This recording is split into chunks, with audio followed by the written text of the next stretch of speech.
Tem uma família grande aí, Sebastião. Eu queria pedir desculpas, deu um tumulto aí na porta, tanta gente, não caberia tantas pessoas aqui no teatro. Mas acho que agora tudo se acalma, né? Acho que podemos ir. O pessoal aí de fora, peço desculpas, o teatro está completamente lotado, nós não teríamos como acomodar tanta gente. Isso nós devemos à popularidade e ao reconhecimento que o Sebastião Salgado tem aqui no Brasil. E fico muito feliz de ver que a maioria das pessoas presentes são jovens, para as quais provavelmente o Sebastião representa um modelo. E você começou a sua vida, Sebastião, como fotógrafo, sempre fazendo as fotos e os outros fazendo os textos, né? E agora você tem esse livro aqui, no qual você fez o texto. Muito difícil trocar de lado assim, né? Olha, eu nunca falei muito da minha vida. Às vezes falei um pouco do meu trabalho em algumas entrevistas, mas foi a primeira vez que eu falo em bloco, né? Que eu conto desde de onde eu vim e o meu comportamento de vida, transformando, virando fotógrafo. Não foi muito fácil, e foi muito fácil ao mesmo tempo, porque na realidade não foi uma entrevista, foi uma conversa que eu tive com a escritora, que é uma grande amiga nossa, e eu na realidade não queria fazer essa entrevista porque foi num momento muito difícil da nossa vida. Foi o momento que a gente estava preparando para fazer a apresentação do Gênesis, a Lélia desenhando os livros, preparando as exposições, a gente editando, preparando, e eu não tinha o tempo. Mas como era uma amiga, muito amiga, eu não podia dizer não. E aí nós fizemos 4 longas entrevistas, e que o resultado foi esse livrinho, contando um pouco da minha vida. Tem muitos detalhes que foram importantes na minha vida, mas depois você lendo, puxa, esqueci disso, esqueci daquilo. Mas um dia talvez a gente faça um outro, quando eu ficar mais velho ainda. Quanto mais velho, mais você tem vontade de contar as coisas, vira um contador de história. Então talvez a gente faça, mas no fundo é interessante você ver o conjunto da sua vida, não é isso? Resumido num livrinho que você vê, e aí para você mesmo diz, puxa, realmente eu ocupei meu tempo, não é? Na minha vida o tempo foi bem ocupadinho, né? Quando a gente olha esse detalhe. Fala um pouquinho da história da família, de onde você foi criado, em Amorés, no Vale do Rio Doce. Eu nasci no campo, e quando eu nasci, 90% dos brasileiros ou mais viviam no campo. Então, era o que eu vivi, o que eu conto nesse livro, eu tenho certeza que uma grande parte das pessoas da minha geração vão se identificar, porque tiveram a mesma história, saíram do mesmo lugar. Eu lembro que eu fiz parte da primeira geração de jovens da minha cidade que saiu para estudar, que normalmente o pai trabalhava no campo, tinha uma fazenda, não importa, você trabalhava no campo, você ficava no mato, você ficava no interior. E naquela época que eu era criança, não tinha estrada. O meu pai tinha fazenda de gado, e a gente saía com gado da minha cidade para chegar ao matadouro, a gente levava 45 dias. E, na realidade, deve ser no máximo em linha reta uns 300 quilômetros. Mas o conceito de distância naquela época... E de tempo, né? Era outro conceito de distância. A distância muito ligada ao tempo. E eu acho que, possivelmente, fazendo essas viagens, vivendo naquele interior que, para visitar as pessoas, a gente levava semanas. Antes da gente mudar para essa fazenda, que era perto da cidade, nós levávamos 6, 8 horas a cavalo para chegar na cidade. Então, eu acho que essa preparação que eu tive, de ter a paciência de viajar, de ter a paciência de esperar, que possivelmente foi organizando a preparação para eu ser fotógrafo. Eu acho que o fotógrafo é uma pessoa que precisa ter muita calma, muita paciência, precisa saber esperar. E a gente sabe que vai acontecer. Você não sabe que hora que vai acontecer, nem a forma que vai acontecer. Você precisa ter esse tempo lento, não é? E que, na realidade, é o tempo da vida. É o tempo que as coisas acontecem e você assimila como fotógrafo. Então, eu comecei a apertar o dedo para fazer realmente as fotografias já bastante tarde. Eu já estava em Paris, preparando um doutorado em economia, quando a Lélia, a minha esposa, que está aqui presente, comprou uma câmera para fazer fotografia de arquitetura. E eu, pela primeira vez na minha vida, eu fiz uma fotografia. Mas, na realidade, toda essa experiência acumulada, eu só estava esperando aquele momento para continuar, não é? Para virar fotógrafo, para virar fotografia, tudo isso. Então, eu acho que é um pouco isso, você entende? Que eu, vendo esse livrinho, eu também compreendi muito dessas coisas. Entende? E você disse que estava em Paris fazendo mestrado de economia, não? De onde veio essa ideia de ser economista? Na verdade, você fez direito antes, não é? Eu fiz direito. Eu, na realidade... Desculpa, você veio para São Paulo com que idade? Não, mas eu vim em São Paulo, eu vim só fazer o mestrado. Só em São o mestrado. Paulo. Eu, na realidade, eu fiz economia no Espírito Santo. E Vitória, na Universidade Federal do Espírito Santo. E eu fiz 1 ano de direito, que meu pai queria de toda forma que eu fosse advogado, mas eu não gostei. Eu abandonei e fiz o vestibular de economia e fiz o curso de economia. Eu gostava de economia, realmente gostava do que eu fazia. Até hoje eu gosto de economia. Mas um momento na França, como eu estava preparando o meu doutorado de economia, eu quis mudar. Antes de ser fotógrafo, eu quis ser engenheiro mecânico.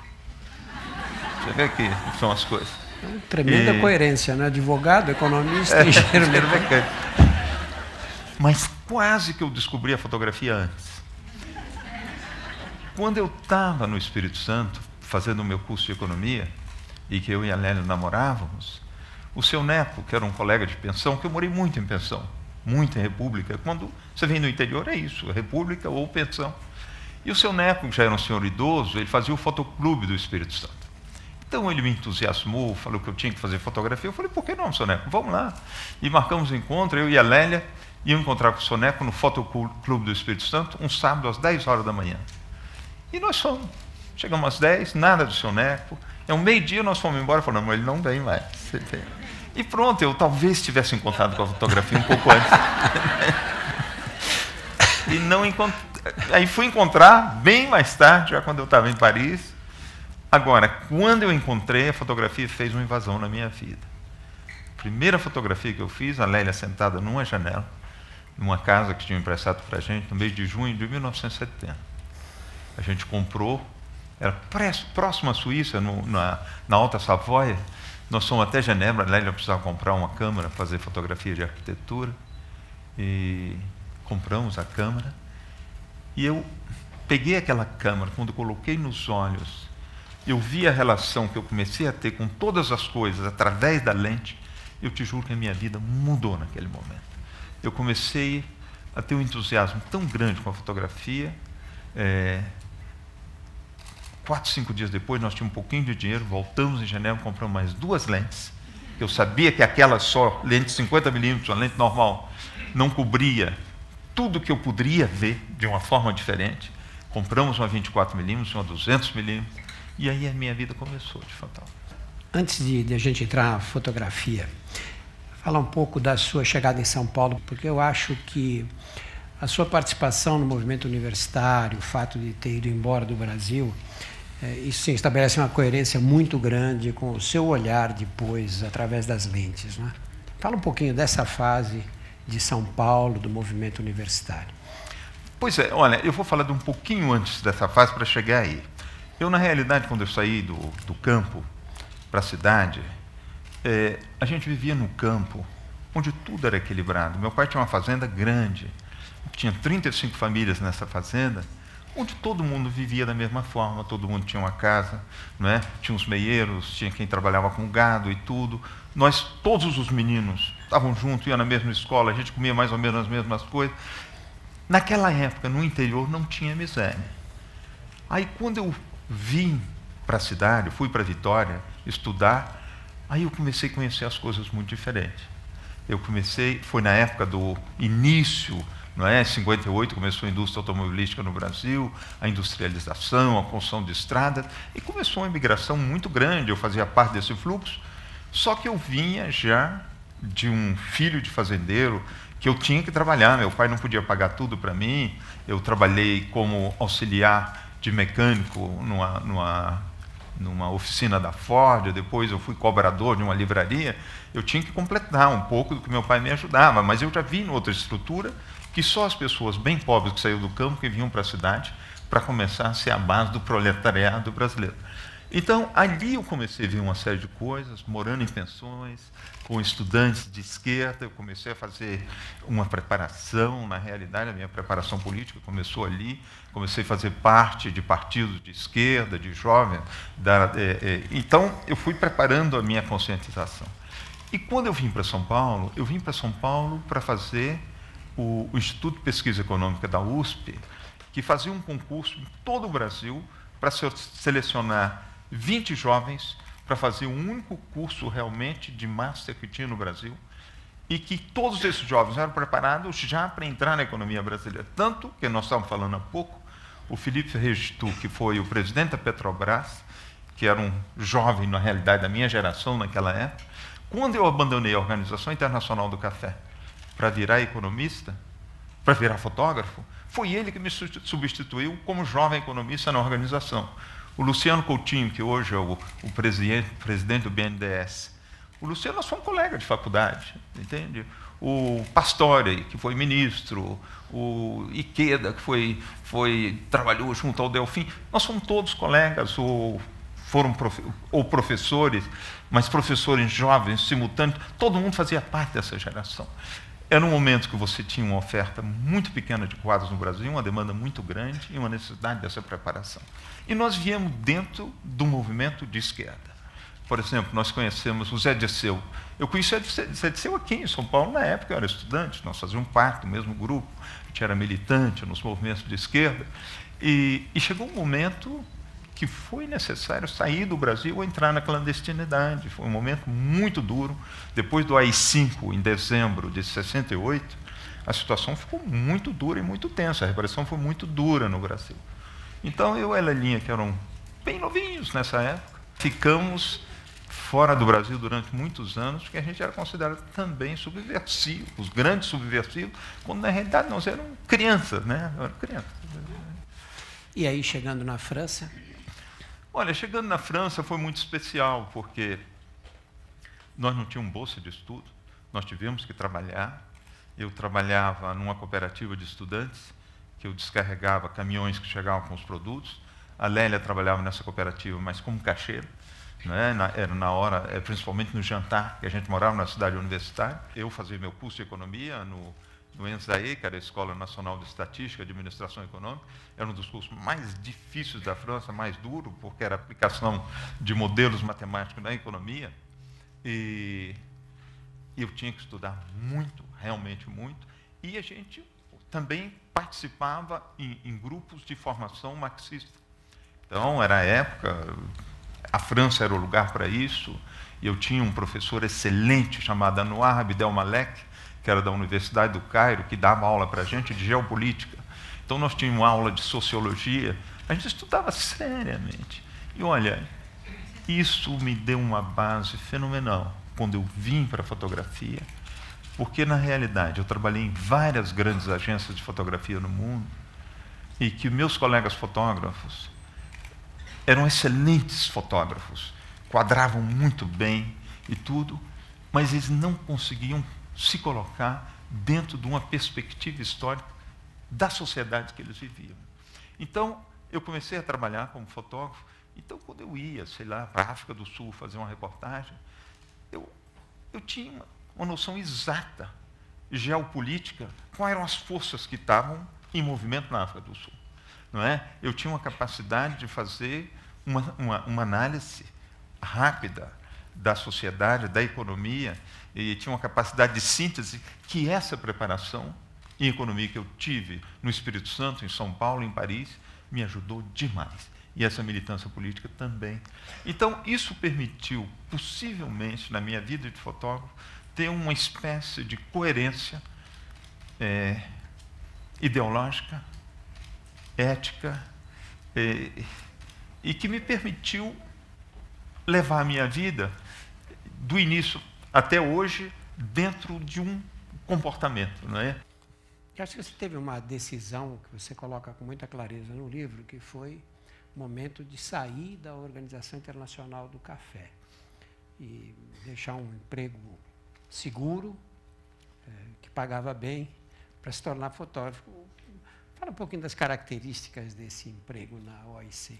Pois é, eu trabalhava no OIC, na realidade, eu não trabalhava com café. Eu trabalhava num banco de investimento que a organização tinha, era um fundo muito grande, porque existiu o Acordo Internacional do Café, depois esse acordo acabou, então a Organização Internacional do Café perdeu a importância que ela tinha no mundo. Mas cada saco de café exportado, cada país exportador deixava $1 no fundo, nesse fundo de diversificação, que era esse banco que a gente trabalhava. E cada país importador deixava $1 também. Isso quer dizer que cada saco de café produzido no mundo geravam $2, e a produção de café é considerável no planeta. A gente acabou tendo um fundo imenso, e esse fundo era utilizado para manter a oferta do café, para poder manter o nível de preço, de forma que a oferta nunca fosse maior que a demanda, para equilibrar o preço, ou reduzir um pouquinho a oferta para que o preço sempre fosse interessante do café. Então, o nosso trabalho, nós éramos um grupo de economistas, era trabalhar na identificação de produtos que pudessem diversificar o café no mundo. Então, nós trabalhávamos por área. A minha área de trabalho era Ruanda, Burundi, Congo Belga, o Quênia e a Uganda. Eu era o primeiro responsável para essa parte. Eu era segundo na Tanzânia e em outros países da África. Então, a minha região de trabalho era a África. Então, eu tinha que viajar para esses países. Nós viajávamos normalmente com a missão do Banco Mundial, porque eram projetos de investimento bem elevado.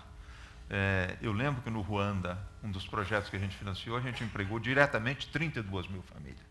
Então, eu tinha que fazer o análise do retorno econômico desse projeto, fazer todos os cálculos, e estar seguro que era um projeto que ia atuar na diversificação do café.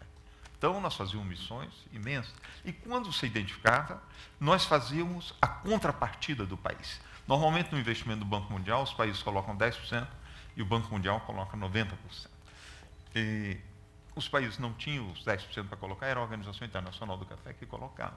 Então, a gente fazia essas missões, e era muito interessante. Por exemplo, o Ruanda eu conheci quando ainda não tinha 1 quilômetro de estrada asfaltada. Os belgas tinham abandonado há muito pouco tempo, com guerras terríveis que aconteceram por lá. Então, eu tive uma experiência fabulosa. Assim, no Congo, a mesma coisa, no Uganda, no Burundi. Então, foi essa a minha vida. E eu levava comigo a máquina fotográfica, que eu já tinha descoberto a fotografia. Eu comecei a fazer fotografia na França, tive a oportunidade de ir para a Organização Internacional do Café. Aí, nesse momento, eu falei, não, agora vou ser economista. Vou ser economista, me preparei para isso, tenho realmente um bom posto de trabalho, e comecei a fazer esse trabalho. Mas eu levava a minha máquina fotográfica. E quando eu voltava para Londres, as fotografias me davam 10 vezes mais prazer que os relatórios econômicos que eu tinha que fazer. Então, começou realmente a fazer uma invasão na minha vida, e eu e a Lélia começamos a discutir. Olha, a gente ia para o Serpentine, que era aquele laguinho que tem lá no centro do Hyde Park, em Londres.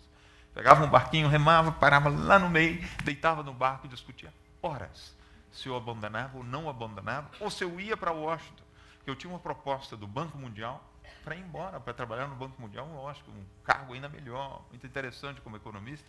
E eu, jovenzinho, eu tinha 27, 28 anos, realmente era um momento forte da minha vida. Até o momento que a gente tomou a decisão de abandonar tudo. Eu lembro que o Alexandre Beltrão, que era o presidente da OIC, que era um brasileiro, o Brasil o maior produtor de café, então tinha a presidência. Eu vim falar para o Beltrão, falei, Beltrão, eu resolvi, eu vou abandonar a organização. Aí ele falou, Salgado, eu sei, você tem uma proposta, você vai embora para o Banco Mundial. Eu falei, não, vou ser fotógrafo. Aí ele olhou para mim e falou assim, olha, eu quero ser fotógrafo, minha mulher quer ser fotógrafo, minha filha quer ser fotógrafo, você é um estúpido, você tem que abandonar um trabalho desse para ser fotógrafo. Mas eu abandonei, realmente abandonei. E voltamos para Paris, aí eu comecei... E a situação econômica se agravou aí? Como é? A situação econômica, familiar, a minha? A sua? A minha totalmente.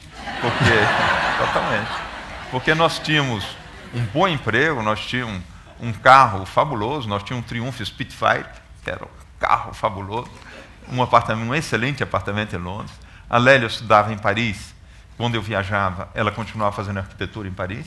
Ela já viajava de avião, ia. Realmente nós tínhamos... Outro nível, né? Outro nível. E voltando para Paris, para começar minha vida de fotógrafo, nós alugamos um quartinho de empregada de 12 metros quadrados, não tinha banheiro. E nós começamos, para guardar um pouco do dinheiro para me começar a fazer fotografia. E a Lélia trabalhava em projetos de arquitetura, por exemplo, como você tem na França se chama de charrette. Fazer uma charrette é quando um projeto está terminando, eles contratam uma quantidade de estudantes, de jovens arquitetos, para terminar os desenhos, né, na época. Então a Lélia ia trabalhar nas charretes para conseguir um pouco de dinheiro, e assim foi o início da nossa vida de fotógrafo. Você entendeu? E como é que você... Bom, tudo bem, você é fotógrafo. Você começou por onde? Pois é, aí eu tentei fazer tudo em fotografia. Eu fiz nu, eu fiz paisagem, eu fiz esporte, eu tentei de tudo, retrato. Mas como é que você batia na porta das agências? Você tinha amigos que te facilitaram os contatos? Eu ia nas redações das revistas. Eu ia nas redações da revista, eu tinha uma motinha, uma motoquinha, eu chegava nas redações e perguntava o que eles precisavam. Eu era jovem, chegando com entusiasmo de fazer, e eles me davam a pauta. O que eles tinham durante a semana que eles precisavam. Então, tudo que eu podia fazer em torno, eu tentava. Na época da França, por exemplo, tinha uma imigração muito forte de Portugal, dos países árabes, tinha uma situação social muito difícil na periferia de Paris, tinha favelas na região de Nanterre, em torno de Paris. Putz, eu ia para lá, andava a ver, eu também era imigrante, eu estava totalmente integrado, fazia minhas fotografias, a gente vinha, revelava, a Lélia ajudava a copiar, preparar, e 2 dias depois eu estava na revista com minhas fotografias. E eles publicavam e me pagavam direitinho, e foi, você entende? Não teve problema nenhum. Houve uma grande seca no Níger, na África. Eu já sabia... Que ano foi isso? Hein? Que ano foi, mais ou menos? 73. E eu sabia que essa seca ia acontecer, porque na organização a gente já discutia, não é? A precipitação já vinha reduzindo na área há muito tempo. E quando começou, nós fomos embora. Tínhamos um amigo brasileiro, Marcos Guerra, que hoje é do Rio Grande do Norte, voltou. Ele era responsável por uma organização de ajuda à África, e que estava baseada em Niamey, na capital do Níger. Nós fomos para lá com um outro jovem brasileiro, que na época foi um amigo nosso em Paris, Antônio Luiz Mendes Soares, que virou fotógrafo de cinema. Tem um filme que talvez as pessoas lembram, como é que é a Ópera do Malandro. A fotografia do Antônio Luiz, excelente fotógrafo em cor. Mas na minha idade, nós éramos jovenzinhos, e foi a Lélia, ele e eu. Fomos para o Níger, e lá, o Marcos Guerra conhecia todo o sistema de distribuição de alimentação, colocava a gente naqueles caminhões que iam levar alimento dentro do Saara, dentro do deserto. Nós íamos embora e passavam uma semana no lugar, 2 em outro. Aviões da Força Aérea Belga, que fazia distribuição de alimento, eles arranjavam carona para a gente. Nós íamos embora, o avião deixava a gente lá no fundo do deserto, voltava uma semana depois para buscar. E nós fizemos uma história fantástica. Quando cheguei em Paris com aquelas fotografias, eu fiz preto e branco, Antônio Luiz fez cor, e a Lelinha ajudou a gente a editar, e fomos, foi ali que foi realmente o meu primeiro, a minha primeira entrada na grande imprensa francesa, foram com essas fotografias. Eu publiquei nos grandes jornais franceses, E eu comecei a aparecer, um pouco como fotógrafo. A tua paixão sempre foi a foto branco e preto, né? Numa época que as fotografias coloridas dominaram o mercado praticamente, você sempre se manteve fiel. Isso foi uma decisão premeditada ou foi acontecendo no decorrer desse processo profissional? Foi acontecendo. Foi acontecendo e eu fui naturalmente em direção ao preto e branco. Não é que eu fiz só preto e branco. No início eu fiz cor, fiz bastante cor. E mesmo quando eu estava trabalhando como profissional na Gama, na Magnum, as revistas me encomendavam reportagem e encomendavam em cor. A maioria das reportagens que me encomendavam em cor. Então, eu tinha que fazer cor para sobreviver, mas eu levava comigo uma câmera preto e branco e eu fazia o meu trabalho preto e branco. Quando eu passei para a Magnum e que eu pude começar a escolher as minhas histórias, aí eu trabalhava em histórias em cor, juntava dinheiro e ia fazer a minha história exclusivamente em preto e branco. Aí eu pude começar realmente a investir a fundo nas histórias que eu queria fazer em preto e branco. Mas tinha uma diferença muito grande, Drauzio, porque hoje os fotógrafos trabalham em cor com as câmeras digitais, você tem uma sequência da sua fotografia. Quando a gente trabalhava em cor, na época do slide, do diapositivo, você colocava numa mesa daquelas luminosas o seu filme, as 36 fotografias, você tirava essa é boa, você tirava 3 ou 4, as outras você colocava numa caixinha e você fala, eu vou ver depois. Mas você já quebrava a sua sequência, aquilo você não via mais. Na realidade, eu sempre fui um contador de história, eu não podia contar história com a cor, porque eu não tinha sequência. E ao preto e branco, eu fazia minha prancha de contato, uma ligada à outra, eu vivia minhas histórias todinhas, você entende? E a emoção que você tem fotografando é a mesma que você tem quando você está editando. Você vive de uma maneira muito intensa, toda vez, aquilo tudo que você viveu. Então, eu já tinha esse fator de ligação com o preto e branco. Depois, o preto e branco, eu revelava, eu copiava, eu entrava no laboratório, eu adorava fazer o meu laboratório e tudo, e a cor não, a cor eu tinha que pagar para fazer, o processo em cor era muito caro, não dava para a gente fazer como amador, ao passo que o preto e branco dava, eu poderia fazer. E teve uma outra coisa, por exemplo, olha essa sala, tem um senhor com a camisa verde, outro com a camisa vermelha, são os spots, eu fotografando aqui, aqueles spots, eu tinha certeza que na hora que eu devolver essa fotografia, eles iam aparecer muito mais que qualquer outra coisa aqui, do que a personalidade de cada uma dessas pessoas que eu queria fotografar. Então, sabendo que eu fotografando em preto e branco, eu tinha aquele verde forte, e aquele vermelho, e aquele azul mais clarinho, ia ter tonalidades de cinza que me permitiam fazer uma passagem muito doce e me concentrar no ponto que eu queria dentro da fotografia. Na realidade, nada é preto e branco. O preto e branco é uma abstração, mas essa abstração me permitia devolver todas as gamas de cores que eu queria, entende? E concentrar onde eu queria. Então, eu acho que, naturalmente, eu fui em direção ao preto e branco. A última história preto e branco, cor que eu fiz, foi o 70 anos do aniversário da Revolução Russa, da Revolução Soviética. Em 1987, eu fiz uma reportagem para a Life, em Moscou, e foi a última reportagem em cor. A partir daí, as revistas me respeitaram com fotógrafo preto e branco e só me encomendaram preto e branco. Aí eu pude me dedicar a fundo ao meu trabalho preto e branco. Você falando assim, a gente vê os fotógrafos, né? Tem gente fotografando e tal, sempre no meio das pessoas, no movimento das ruas, né? E é um trabalho solitário, na verdade, não é? É. O trabalho de fotógrafo é um trabalho solitário. Olha, eu lembro quando eu fiz o meu primeiro grande projeto, foi aqui na América Latina. Eu fiz o primeiro livro, foi o meu primeiro livro da Lélia, que ela desenhou, um livro foi chamado Outras Américas. Eu não tinha muito dinheiro para vir e passar 2, 3 semanas, depois voltar. Eu tinha que vir passar 2, 3 meses, às vezes 4 meses, para eu rentabilizar a minha viagem. Então, eu ia para essas comunidades indígenas, nos Andes, no Equador, no Peru, não é? E eu passava na Bolívia, eu passava meses com esses indígenas, entende? E só, você entende? Só, não é verdade. eu passava com a comunidade. O homem é um animal gregário. Quando você chega só numa comunidade, você é assimilado. Tudo que eu tinha de essencial é com eles que eu falava. Não é isso? Eu tinha saudade da minha mulher, eu falava que eu tinha saudade da minha mulher, do meu filho.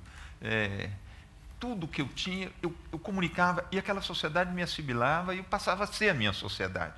Mas tinha momentos, rapaz, de isolamento, de saudade. Olha, era tão difícil, era tão duro, sabe? E você tinha que ter uma certeza de que você estava fazendo, de que você estava fazendo porque você gostava de fazer, porque era a fotografia que estava valendo. Essas fotografias, no fundo, para mim, elas têm um valor muito grande, porque foi um valor de um isolamento muito grande, de uma saudade muito grande, de momentos difíceis. Então, o fotógrafo é muito só, realmente muito só. Mesmo se você está no meio de uma multidão imensa fotografando, cada um está fotografando de uma forma, porque a intervenção do fotógrafo, ele faz com o passado dele, ele faz com a ideologia dele, com todo o aparato de ideias que ele tem. Nesse momento, naquela fração de segundo, tudo isso está concentrado naquele ponto. E você precisa de muita concentração, você precisa viver, não é? Você mesmo naquele momento, fazer aquela intervenção. Então, não é uma profissão que você exerce em grupo. Você pode até explorar em grupo, como era o caso da Agência Magnum, que era uma cooperativa de fotógrafos, mas a realização era individual. Você diz há 4 meses, esse tempo todo fora de casa. E a Lélia segurava bem essa solidão segurava, da mulher do fotógrafo? Era muito difícil, né? A solidão dela, a minha solidão, de criar os filhos, que nós temos 2 filhos, e a Lélia que praticamente criou sozinha nossos filhos, mas tinha, a gente... Olha, nós estamos juntos desde 1964, nós começamos, já tem 50 anos que nós estamos juntos. Então, a gente construiu uma vida junto. Na realidade, é difícil saber quem eu sou, quem a Lélia é. Então, nós fizemos junto, construímos, tivemos um momento difícil na vida.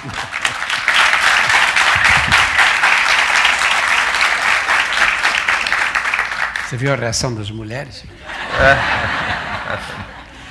Então, sabe, eu acho que é isso tudo que dá uma coerência de vida, sabe? São todas... isso foi construído, né? Foi feito. Então, mas é engraçado que hoje eu estou aqui falando para um grupo de pessoas, tem um livro que foi publicado, você passa a ser uma pessoa quase pública, não é isso? Aberta. Mas tudo isso não foi feito para ser publicado. Nada disso foi simplesmente uma vida que foi vivida, não é?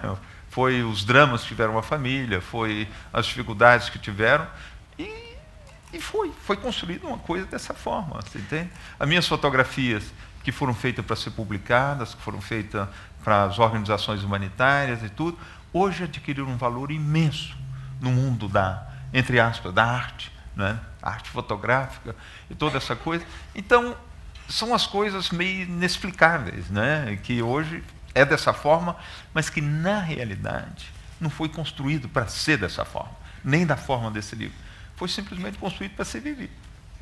Você fala no livro de um dos filhos, vocês têm 2 filhos, e você fala no menino que tem trissomia, que é a síndrome de Down.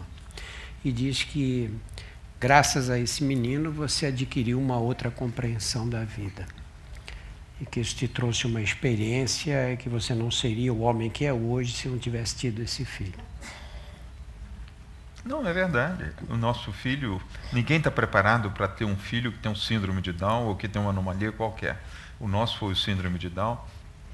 E quando esse filho chegou, foi um transtorno na nossa vida. Não é? Até você encontrar a solução, existe uma solução. A solução é que não tem solução. Que você tem que amar seu filho, não é? E que você tem que viver, e a partir daí você... É uma riqueza muito grande. E claro que as coisas mudaram na nossa vida. Não digo só na minha, você está colocando no meu, porque eu que estou aqui em frente a você, lógico, mas é minha, da Lélia, do nosso outro filho, de todos em torno da gente, da nossa família mais próxima. Então, mas foi uma escola, nosso filho. Primeiro, a gente, sendo uma pessoa do mundo dito normal, você só vê os normais. Raramente você vê na rua um anormal. E quando você tem um filho anormal, quando você vai numa escola que só tem anormais, e que você começa a conviver, você já tem uma riqueza muito grande de sair na rua e de ver uma quantidade de anormais, não é? Tem muito mais que a gente pensa, não é? Muito grande. Esse filho ajudou a gente a viver mais em comunidade, não é? Isolou a gente muito, porque nós tivemos que viver para ele.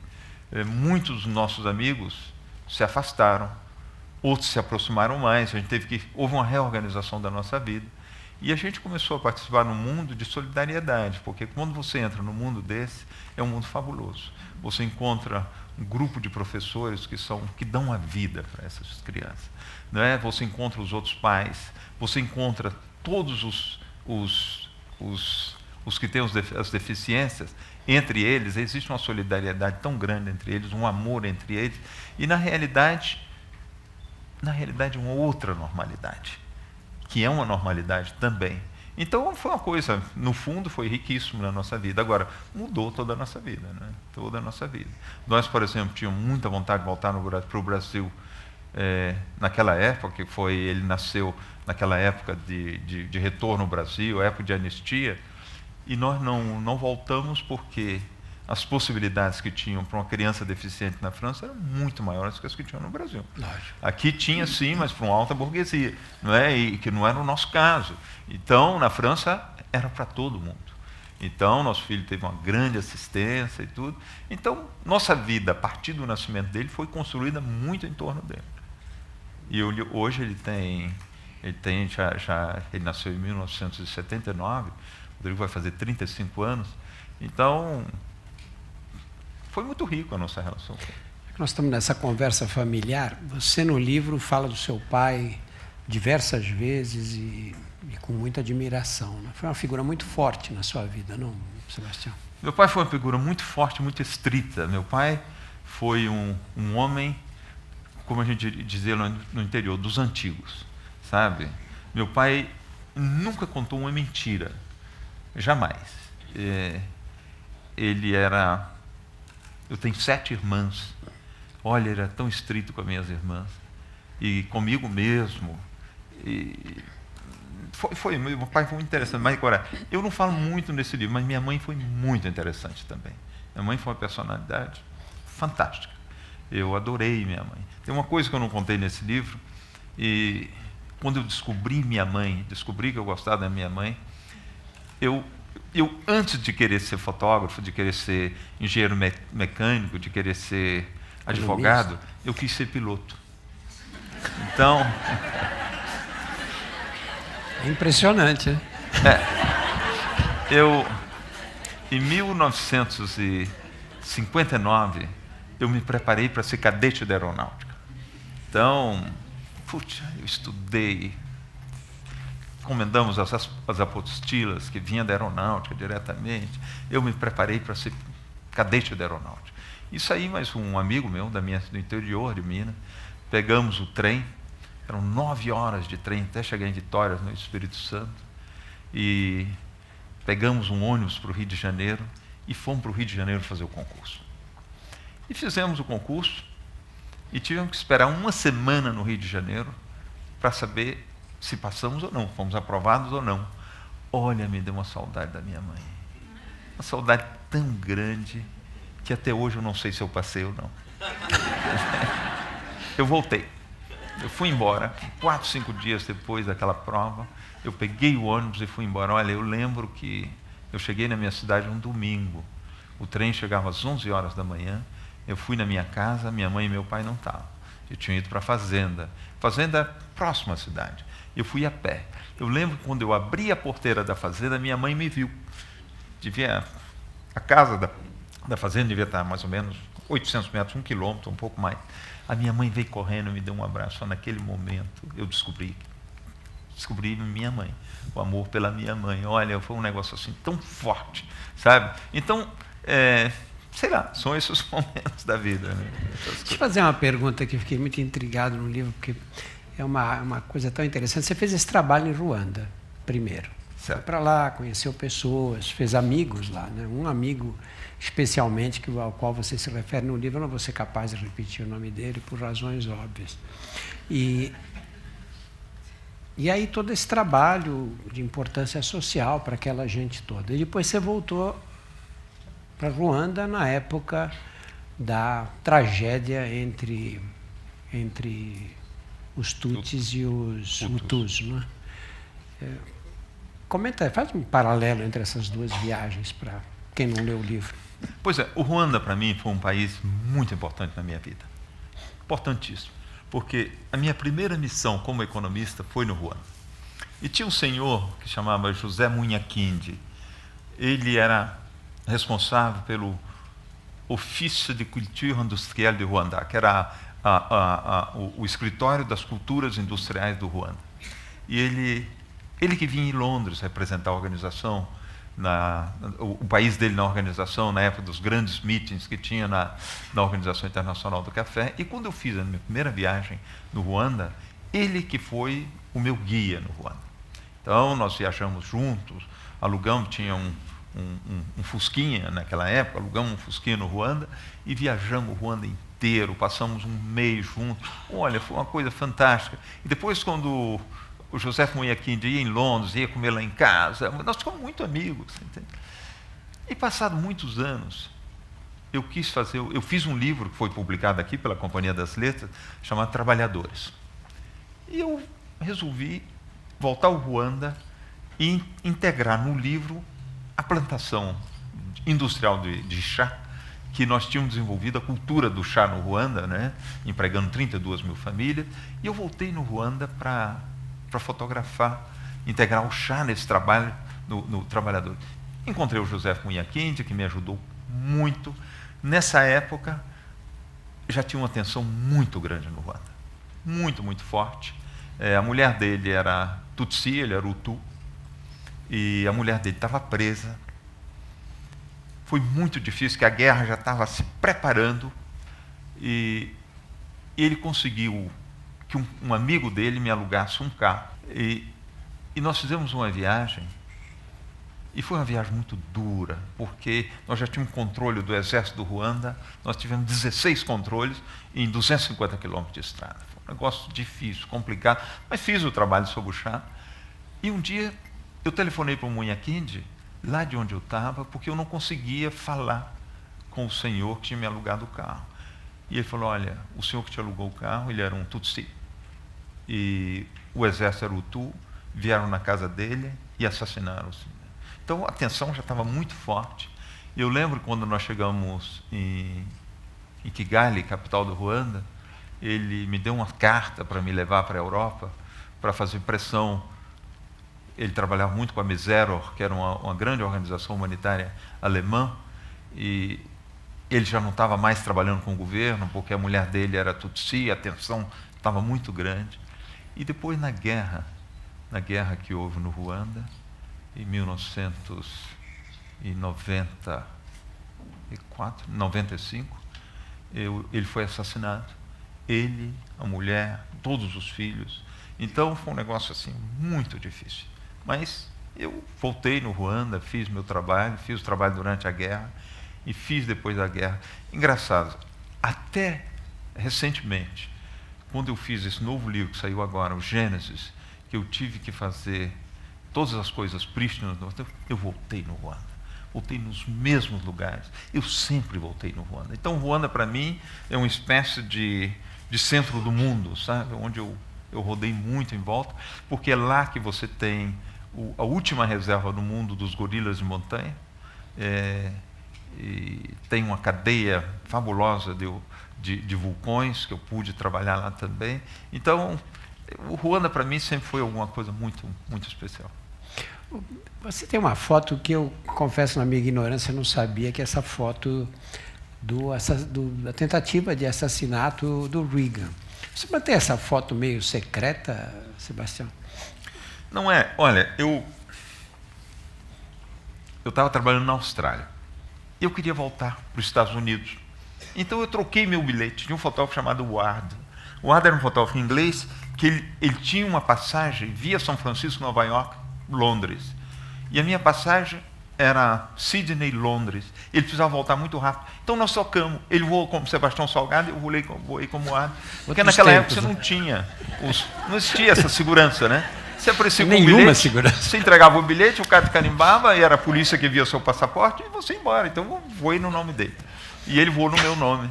Então eu cheguei em Nova York, e um amigo nosso, Fred Hitchin, que era editor de fotografia do New York Times, ele pediu para me fazer um retrato do presidente Reagan.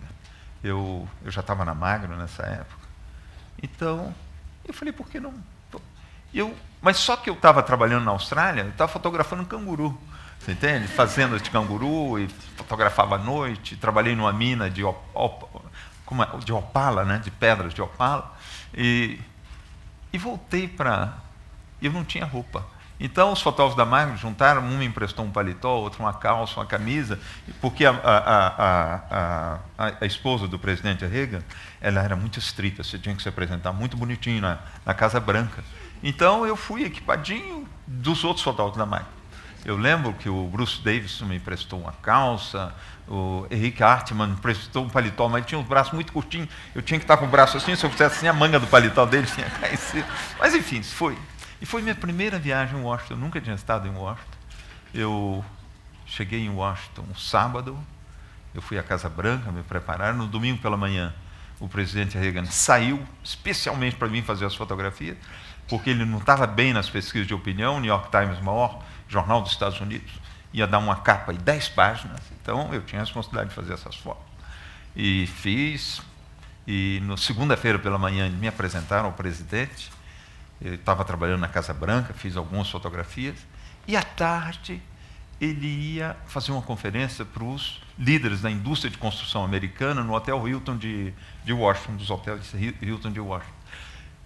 Eu falei para o pessoal da Casa Branca que eu queria ir. Eu precisava de fazer, porque realmente eu precisava, eu tinha que ter todas as possibilidades para fazer uma capa de 10 páginas. Ele falou, ó, Salgado, aqui dentro da Casa Branca você pode fazer o que você quiser.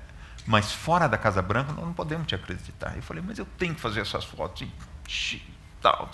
Aí o chefe de reportagem de comunicação da Casa Branca falou, olha, encontramos uma solução.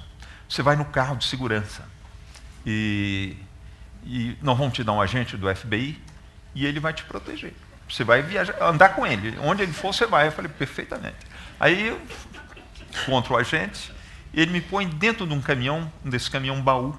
Entramos no caminhão baú, lá tinha mais de 30 agentes, todos em civis, com Uzi, com pistola, outras metralhadoras, dentro da roupa, com a capa de chuva, aquela coisa, cheio de arma, e gozando da minha cara o tempo todo, né? Porque o meu inglês de brasileiro, eles morriam de rir, e o meu agente era muito popular, que era o agente principal próximo do presidente, que estava me trazendo, e naquela viagem da Casa Branca ao hotel, eu fiz uma relação com aquele grupo de policiais todo. Bom, entramos no hotel, o presidente falando, eu fotografando.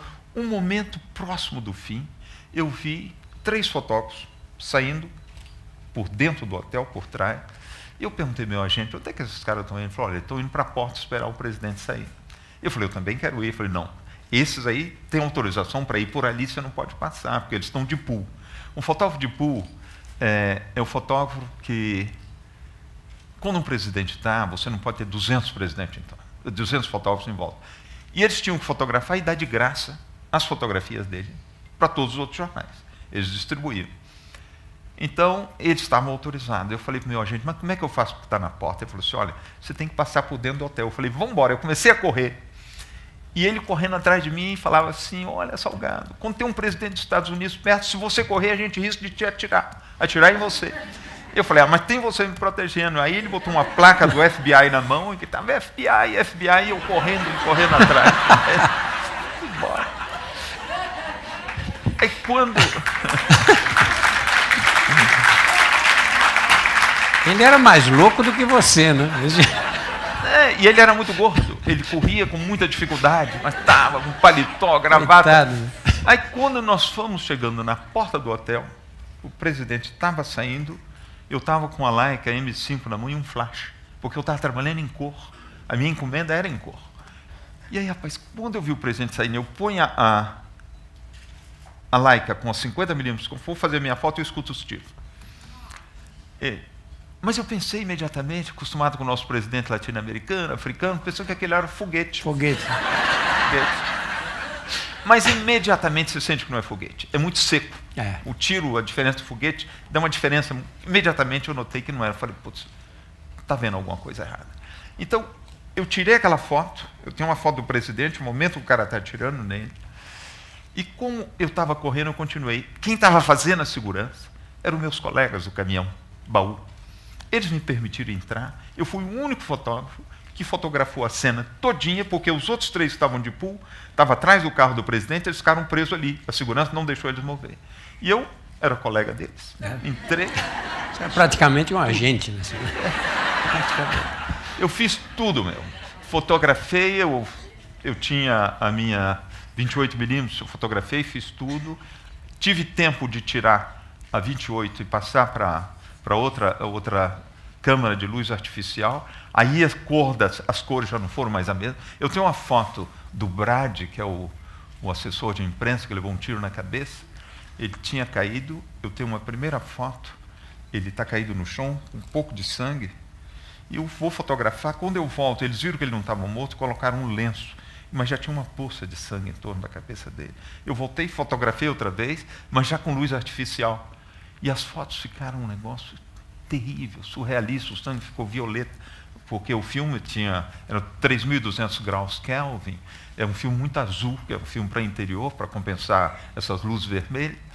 Então, foi uma coisa especial. E eu tinha a impressão que a cena estava indo a uma velocidade incrível, que eu estava fotografando em câmera lenta. Depois um médico me falou que era o tempo que a ordem ia no cérebro que eu executava, eu tinha uma defasagem entre... Mas, na realidade, olha, tudo durou 1 minuto. Foi 1 minuto o atentado. Porque tinha uma câmera fixa e depois eu vi todo o atentado através dessa câmera fixa, cronometrei. Foi 1 minuto. Eu fiz 76 fotografias em 1 minuto. Então eu estava fotografando uma velocidade incrível. Eu usei praticamente tudo que eu tinha e o atentado acabou. Entende? E aí todo mundo foi embora. Eu perdi meus agentes, perdi o pessoal da Casa Branca. Os colegas, né? Os colegas. Desculpa, uma pergunta. Você saiu atrás do autor do atentado, por acaso? Não, o ator estava ali, eu tenho foto dele, eu tenho tudo ali, tudo aconteceu. Aí quando todo mundo foi embora, eu não tinha um tostão no bolso. Porque eu não precisava, eu tinha deixado meu dinheiro no hotel, eu estava na Casa Branca, acostumado com os caras. E naquela época você não podia com cartão tirar dinheiro, né? Porque não existia isso ainda. Então eu tive que vir a pé desse hotel até a Casa Branca, levei mais de 1 hora e meia, caminhando, me perdendo dentro de Washington, e cheguei. Mas quando eu cheguei na Casa Branca, eu telefonei para o New York Times e falei para o nosso amigo, para o Fred, eu falei, Fred, mataram a nossa história, porque hoje com esse atentado não vão me deixar viajar no avião do presidente, que 2 dias depois eu tinha que viajar no Air Force No. 1 com o presidente para o Illinois, para fazer as fotografias. E ele falou, Sebastião, você fez as fotos? Eu falei, fiz. Olha, então você fez uma grande história, que o presidente foi atingido, ele está entre a vida e a morte no hospital. Aí eu falei, putz, será que as minhas fotos estão boas? E aquela questão, né? E eu tinha 2 filmes Kodachrome.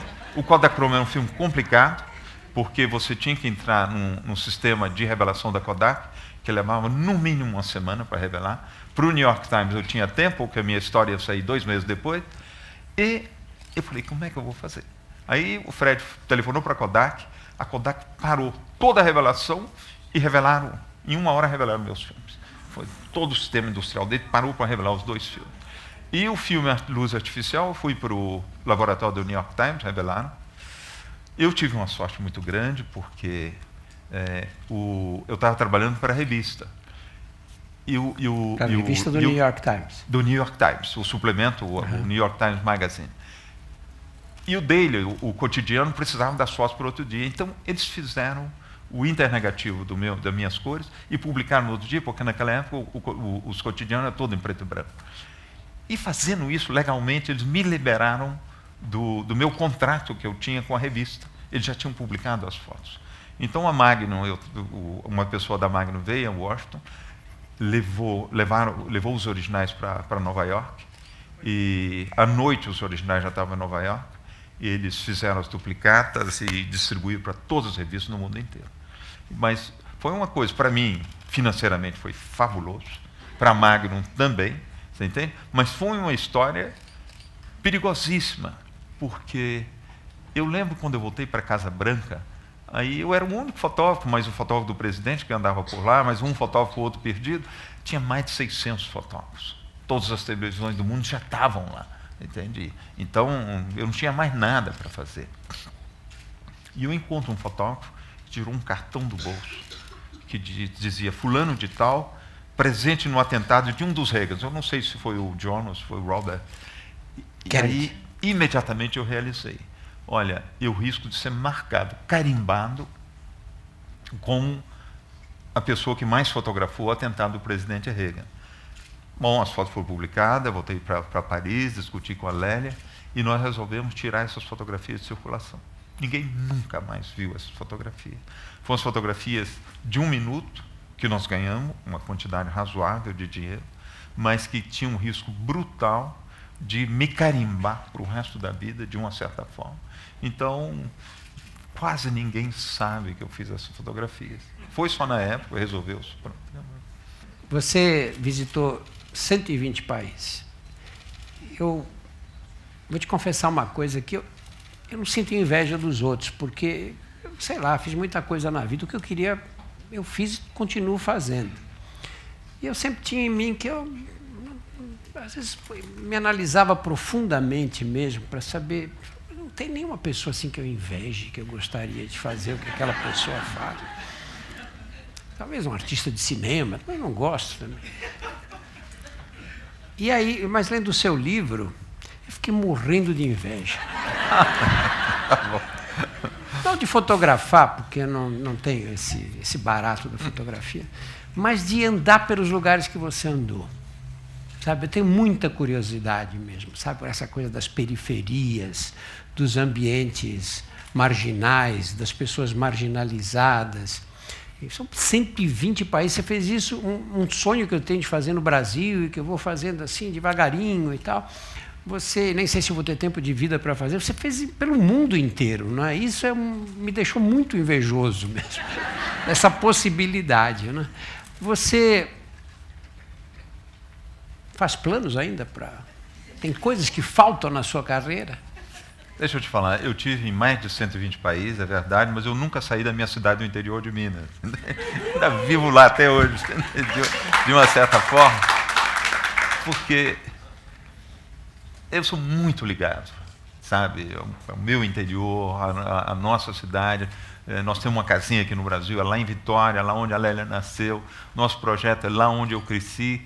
Então, eu, na realidade, o meu umbigo está ligado a isso aqui. Mas, viajando esses anos todos, eu descobri uma coisa muito importante. É que a gente criou umas coisas artificiais que a gente chama fronteira, não é? Porque qual a diferença que você tem saindo da fronteira do Brasil e entrando na Bolívia?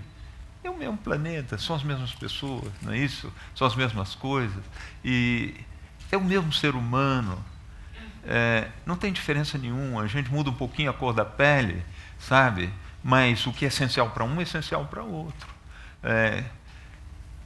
Tem uma diferencinha de língua. Olha, eu fui trabalhar uma vez na Indonésia, numa mina de enxofre, num vulcão, no Kaoi Jen, e eu fiquei lá com a equipe, tirando o enxofre, que o vulcão cuspia aquele enxofre toda noite, manhã cedo, com aquelas barras de ferro, quebrar, transportar. Ninguém falava uma palavra de inglês, de nenhuma língua que eu podia me comunicar. Eu não falava nada de javanês. E olha, eu fiquei tão amigo daqueles caras que o dia que eu fui embora, eu saí chorando e eles ficaram chorando, você entende? Então, olha, nós somos um animal gregário. Nós somos um mesmo animal, no planeta inteiro. Então, talvez isso de eu viajar todos esses anos, de eu frequentar todas essas sociedades, frequentar mesmo, porque eu passar 3, 4 meses no interior de um país, você vê muita coisa, você conhece muita gente, me permitiu ver que não existe estrangeiro, que não existe diferença, que África, Brasil, Ásia, O comportamento básico é o mesmo. Todo mundo ama da mesma maneira, todo mundo sofre da mesma maneira. O que é essencial para um é essencial para o outro. Olha, nessa viagem que eu fiz para o Gênesis, eu descobri que nós somos muito mais velhos do que nós imaginamos. Eu encontrei sociedades que são como nós fomos há 9.000 anos, 10.000 anos. O Zoé, que eu encontrei aqui no norte, na calha norte do Amazonas, a uns 300 quilômetros, dentro da mata de Santarém. Esses Zoé foram contactados há relativamente pouco tempo. Mas olha, eles amam os filhos dele do jeito que eu amo os meus. Eles amam as mulheres deles amam os homens da mesma maneira que eu amo a mim. Você entende? O que é essencial continua sendo essencial 9.000 anos, 10.000 anos depois, você entende? Eles têm a tecnologia que nós temos hoje. Olha, eu aprendi uma coisa fabulosa com esse Zoé. Eu estava com a Ana Sueli Arruda, que era a linguista de Brasília, que veio comigo. A Ana Sueli viveu, a Lélia veio depois, nós ficamos juntos lá um tempão naquela mata. E um dia nós estávamos caçando e o Ipó, o meu amigo índio, que nós ficamos amicíssimos, o Ipó ia tirar uma flecha e eu estava uns 15 metros dele fotografando. Aí ele pediu a Ana Sueli para me sair de lá, que a flecha dele ia cair lá. Aí eu voltei, Ana Sueli, ele está seguro que ela vai cair? Aí ele me explicou que ele ia inclinar a pena dele um pouquinho mais, um pouquinho menos, que a flecha dele iria tirar. Se ele errasse o macaco, a flecha dele ia fazer um movimento e ia entrar ali. Aí eu falei, putz, é a técnica que nós temos de lançamento de foguete. A gente já conhecia a balística perfeitamente. Nós lançamos um foguete, ele sai da estratosfera e ele vem, ele penetra outra vez, você calcula, e ele cai naquele lugar assim. E a gente já fazia a mesma coisa 10.000 anos atrás. Nós conhecíamos a balística perfeitamente, nós só fizemos quantificar. Colocar matemática dentro daquela trajetória para calcular o movimento, o que a gente fazia antes, você entende, instintivamente. Eu vi esses índios atirar uma flecha, ela caía, ele atirava a segunda, dentro da trajetória da primeira, se ela não caísse ao lado e cruzasse o alto com a outra, a flecha estava com defeito. Ele pegava a flecha, ele esquentava outra vez, ele atirava de novo, ele calculava a trajetória matematicamente. Esses índios têm antibiótico, eles têm anti-inflamatório, tudo que nós temos. Nós só fizemos em grande quantidade. Sintetizamos uma quantidade de produtos naturais para atender uma grande população, mas o que é básico, o que é essencial, nós sempre tivemos. Nós somos a mesma espécie. Há 10 a 50.000 anos, nós mudamos muito pouco. E esse conceito de fronteira, eu perdi. Você entende? A viagem de Gênesis que eu fiz durante 8 anos, eu rodei 32 regiões do país, no mundo inteiro. Mas a maior viagem que eu fiz no Gênesis foi dentro de mim mesmo, descobrindo a minha relação comigo mesmo, através dessas populações, que fui eu mesmo há 10.000 anos, 50.000 anos atrás, a relação com o meu planeta, que o meu planeta é todo completamente vivo.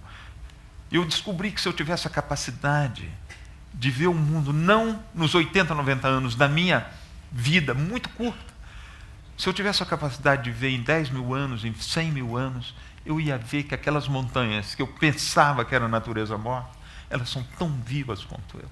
Eu vi árvores de 4.000 anos, que um cientista mostrou, olha, essa árvore foi queimada desse lado há mais ou menos 2.000 anos. Ela lá, produzindo folha, produzindo fruto, abrigando pássaros, sabe? Aquela árvore tão forte como um ser humano, sabe?